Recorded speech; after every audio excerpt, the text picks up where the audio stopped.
What's up everybody, it's Benjamin Spay here, bringing you another LEGO video, with today a review that I wasn't really planning on making up until recently.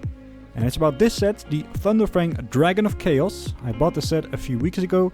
Normally I'm not a huge fan of reviewing new LEGO sets because they typically already have a ton of reviews before the set is even released with the land members and whatnot. And I do want to try to add something to the discussion, but if it is a rare set or just a really good one, I will make an exception, and the Thunderfang Dragon firmly falls within the latter category. Timestamps will be in the description below, so let's jump right in. A quick note regarding the stickers. Here they are, still on the sticker sheet, and that's because I've decided not to use them for this set. Nothing wrong with the artwork, but I always find applying stickers somewhat of a hassle, and the dragon looks good without them, so why not? Right off the bat, I have to say I love this design. The menacing color scheme, the printing, the overall shaping, it all comes together so well. I guess I'll start at the legs. We have two main points of articulation here, one at the ankles and then one at the hips. And while it may seem fairly limited, I think it's enough to reach some epic poses because of the way the legs are built. The double ball socket connectors also provide excellent stability. They do prevent you from moving the feet back and forth, but you can always disconnect one of the ball joints. By no means perfect, but it works. And finally, I like the articulated toes that can be moved up and down and even left and right a little bit. Moving up, there are the hips, decently textured with various curved slopes. The front of the dragon is dark purple and the back standard red. A quick mention for the tail here, again decently articulated with some of those mixel joints. I seriously do not understand why they left so many of these open studs here though. And you'll see that's something that occurs throughout the entire model.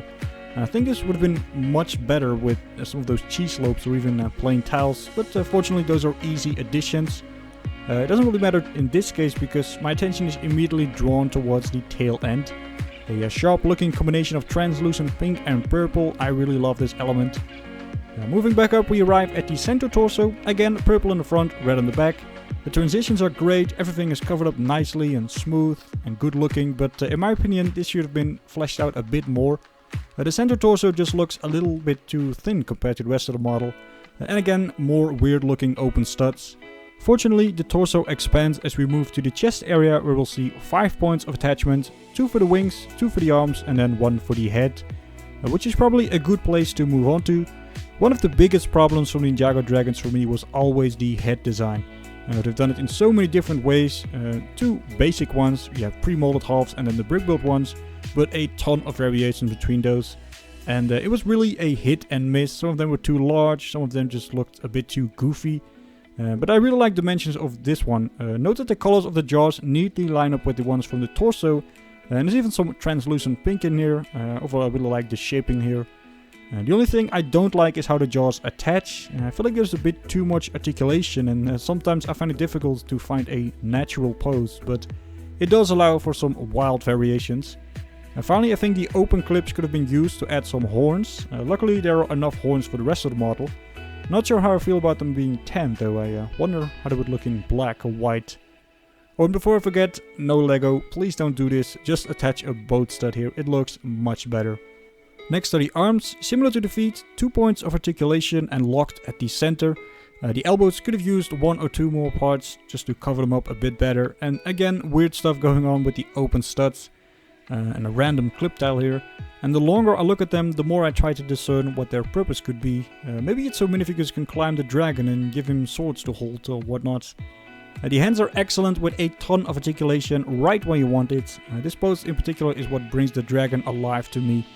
It creates the idea that this is not just some random brute beast, but rather an intelligent dragon with a story to tell.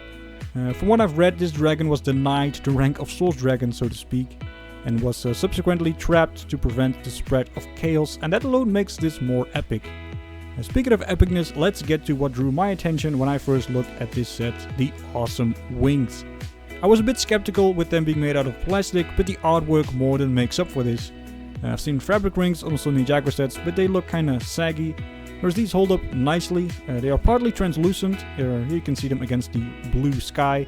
The wings also look decent from the back, where we find some stud shooters as well. Sadly they do reflect some light, so they won't look as good from every angle. Also keep in mind that plastic wings are vulnerable to scratches. And ultimately that does make me wish we had fabric wings instead, but it is somewhat of a close call. And then we're back at the overview. Now it's time to add the rings and chain attachment, tapping into the story of a trapped dragon. And there's also a nice side build that serves as a symbolic statue. You can put 2 swords in and then the dragon can escape. Overall, I like the change and trapping mechanism, but I still prefer the dragon without them. And that's really the reason why I bought this. In fact, you'll notice so far I haven't given any attention to the minifigures, and that's because I really don't care about them. I mean, I guess those 2 are kind of cool, but overall when I look at them they just feel really over-designed. Personally, I don't think anything can beat the simple yet epic designs of Pythor and the Honor J ninjas. Not to mention Ninjago has moved away from the classic ninja era to more modern sci-fi style a long time ago, and I'm not really a huge fan of that. So just give me a skeleton for the dragon to hold and I'm good to go. On the bright side, we do get a ton of weapons, mainly the classic katanas, and I particularly like the pearl white ones. Before I get to the conclusion, I think it's time for a little comparison. When it comes to Ninjago dragons, we've had dozens of them over the past decade and a half, and we started all the way back in 2011 with the 4 original dragons, which I still quite adore. And from there on things got crazier and crazier. We got 4-headed dragons, robot dragons, skeleton dragons, jungle dragons, water dragons, hat-wearing dragons, and much more. Just an insane variety. And all the time I've kept an eye on the dragons they released, looking at the reviews, occasionally buying one, but ultimately they all lacked the combination of what makes this dragon so great. A menacing design, solid build, balanced number of points of articulation, and a lovely color scheme. Not to mention a great head and wing design. This dragon is definitely not perfect.